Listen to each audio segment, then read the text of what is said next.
Ce pourquoi on a voulu cette année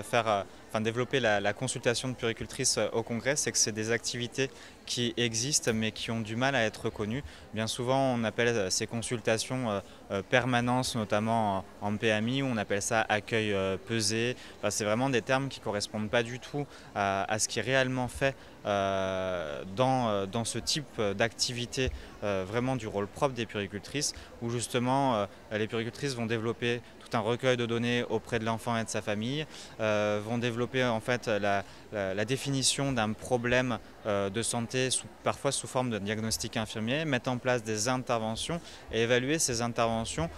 auprès de la famille et auprès de l'enfant. En fait, on a tendance à dévaloriser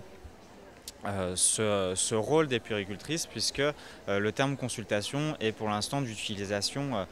purement médicale, alors que la consultation infirmière, elle existe depuis bien des années. Chez nous, il y a des définitions qui existent depuis 2002, mais dans les pays anglo-saxons, on parle de consultation infirmière depuis les années 70. Donc vraiment, il faut qu'on arrive à valoriser ce rôle des puéricultrices, et on a des expériences qui existent, mais qui ne sont pas suffisamment documentées, et c'est pour ça qu'on souhaitait les faire partager sur ces journées nationales d'études. Là, aujourd'hui, on a des expériences sur le suivi en néonatologie,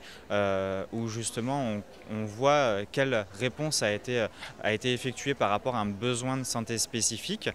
qui répond aussi à une difficulté de l'offre de soins sur un département, où la puéricultrice, elle prend en charge l'enfant et sa famille dans des situations de vulnérabilité, dans des suivis de néonates simples ou compliqués, en faisant le lien avec les autres professionnels et les autres structures permettant l'orientation et vraiment de répondre à un besoin spécifique sur un territoire. Là, tout à l'heure, on aura l'expérience des professionnels de PMI. J'en parlais tout à l'heure, effectivement, de ces permanences et de ces accueils pesés. La PMI, ce n'est pas qu'un accueil pesé. Dans l'accueil pesé, les parents posent énormément de questions parce qu'ils ont besoin d'avoir des réponses par rapport à des conseils de puériculture, par rapport à des problématiques sur la vie quotidienne, les pleurs du nourrisson, l'alimentation, la constipation, enfin toutes ces choses-là.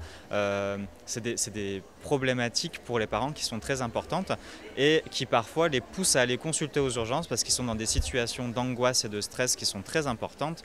et du coup ça fait exploser le nombre de consultations aux urgences et ça engorge les urgences pour pas grand chose au final. Si on avait ces consultations de puéricultrices qui étaient reconnues avec des actes dans la nomenclature des actes professionnels des puéricultrices qui soient reconnus, nous n'aurions pas cette problématique aux urgences et on pourrait effectivement faire des économies sur les dépenses de santé, et c'est surtout important en ce moment, surtout dans le contexte de crise, quoi.